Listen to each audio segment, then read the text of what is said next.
नमस्कार. या संस्थेमध्ये मी गेले 20 वर्ष झालं काम करत आहे. इथले मेन आधारस्तंभ आमचे काकासाहेब चव्हाण आधार दिलेला आहे आम्हा सर्वांना. त्यांचं कामाची पद्धत वगैरे हे एवढी शाळा उभारण्याचं काम एकदम आम्ही जवळून पाहिलेलं आहे.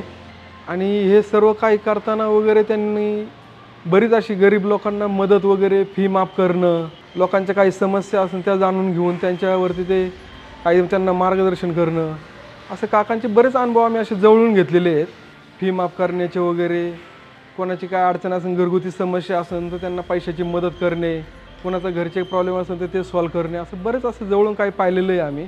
आणि शाळा उभारताना त्यांनी बरीच मेहनत घेऊन असं नाही का, एक मुलांना चांगलं काहीतरी देणं असतं, त्यासाठी चांगली इमारत बांधली त्यांनी.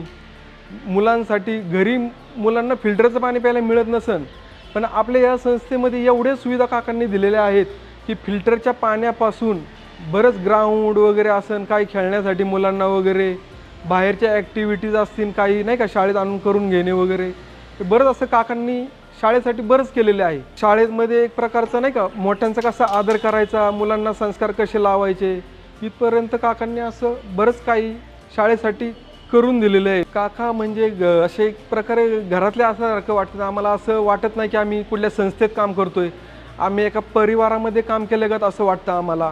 ह्या परिवारामध्ये असणारे परत आमचे मुख्याध्यापक खाडे सर, त्यांनी पण या शाळेसाठी किंवा ही शाळा उभारण्यासाठी खूप मोठं योगदान दिलेलं आहे. बाहेरच्या शाळेमध्ये गेलं तर कमीत कमी साधारणतः 60,000 रुपये, 1,00,000 असे नाही का फी घेतात. पण या शाळेत काकांनी एक सामान्य मुलगा शिकावा म्हणून की त्यांनी इथे मुलांची फी वगैरे कमी ठेवली, मुलांना चांगल्या सुखसुविधा दिल्या. पहिली पत्र्याच्या शेडमध्ये शाळा होती, नंतर आमची पत्र्याच्या शेडमधनं नंतर बिल्डिंग झाली.